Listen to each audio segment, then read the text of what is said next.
Hello and welcome to this pre-Christmas show, the Tin Dog Podcast. I hope you're all very excited for Christmas Day. For the people in England, you'll be getting to sit back and let your food digest while you sit there going, "Isn't Kylie thin? How old is she? Didn't Douglas Adams write this? What's going on?" While you watch Doctor Who.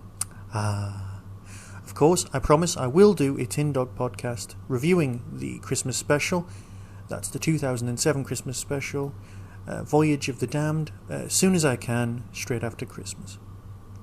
And of course, in the new year, we have Torchwood, where I'll be able to do shows on that. Now, I do have a question for you, and if you could email me in, that would help enormously. Who would you like to review Torchwood? If you can cast your minds back, or indeed set your iPods or whatever MP3 player you use, back to episode 2 of the Tin Dog podcast, Torchwood was reviewed by Tobias Lumick. So, would you like Torchwood to be reviewed by me or by Tobias? Give episode 2 a listen, get back to me, and whatever you lot decide, that's what I'll do. Of course, there'll still be the continuing 2005 reviews, and I do promise to do a complete set of Sarah Jane Adventure reviews. Now, there's not much show this week, so what I'm going to do instead is play for you the tribute to Verity Lambert that I recorded specially for the Who cast. There are lots of other tributes, of course, on the Who cast. I won't even tell you where the Who cast is, because obviously if you're listening to this, the chances are you listened to the Who cast already.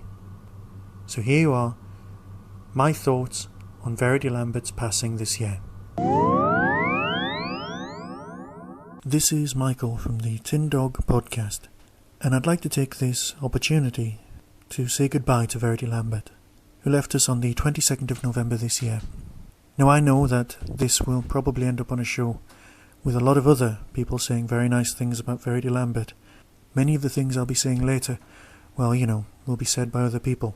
So I'm sorry if I'm repeating things, but to be fair, without Verity Lambert, you wouldn't be listening to this right now. Or if you were, you'd be listening to people talking about a very, very different thing. I've looked at some of the tributes to Verity, and there seems to be recurring themes. Her ability to reduce grown men to tears and things like that. And the fact that we're here talking about Verity in connection with one programme, just one of her projects, is impressive. But then you get to look at the list of other things that she did in her career. Doctor Who was just one enormously important part to us, of a career of an incredible person. Admittedly, she might not have been liked by everyone, but let's look at what she did. In 1963, she was the youngest producer in the drama department at the BBC. Not only that, but she was female. This is groundbreaking stuff. The 60s had just begun, and she'd already worked in America. She'd been working her way up. She'd left finishing school at the age of 16, which of course means that she's middle class, or at least upper middle class, which makes her an ideal candidate for working at the BBC. But Sydney Newman got a female producer for the greatest show in the universe. But of course back then it wasn't. Without Verity, we wouldn't have the Daleks. She was the one who pushed for the use of bug-eyed monsters in our show. If Sydney had his way, it would have been strictly historical, or at least pushing the science aspect just a little bit further than we're used to. Her achievements as a woman can't be underestimated. However, when you look at her CV, it would be impressive no matter who you were. This is a woman who, now that I'm aware of her work, was responsible for huge sections of not just my childhood and my watching, but very, very important television. minder for the popularist amongst us, but things like The Naked Civil Servant that catapulted several issues so much further into the public eye than you would think, and made Quentin Crisp an even bigger celebrity. Adamant Lives, seen by many people as the slightly watered-down version of Doctor Who, but to me, the forerunner of Austin Powers, even more than the Avengers ever could be. More importantly than that, she was the producer on GBH. Now, for some American viewers, many of these programmes may not even have made it that far, but things like GBH were so important to us. Sleepers. Now, this was just a great little show. Nigel Havers, but they're just talking about her work.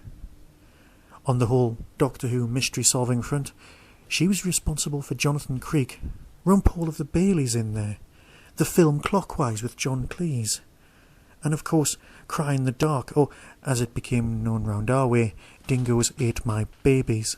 Her work spoke to millions, not just thousands, and without her we wouldn't be here.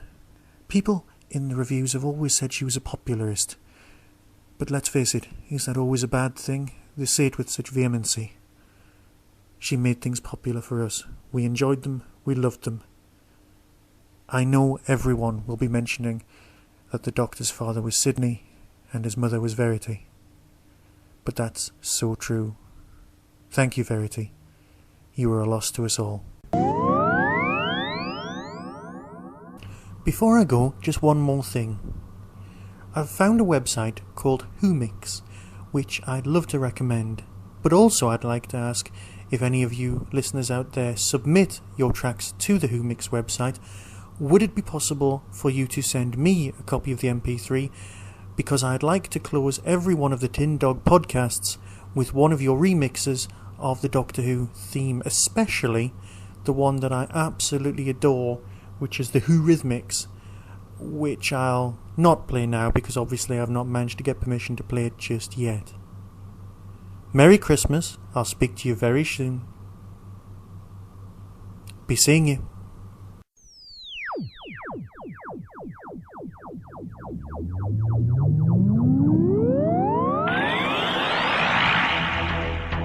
You have been listening to the Tin Dog Podcast. Doctor Who and its associated shows are all trademark of the BBC. No infringement is intended. Contact us at tin-dog@hotmail.co.uk.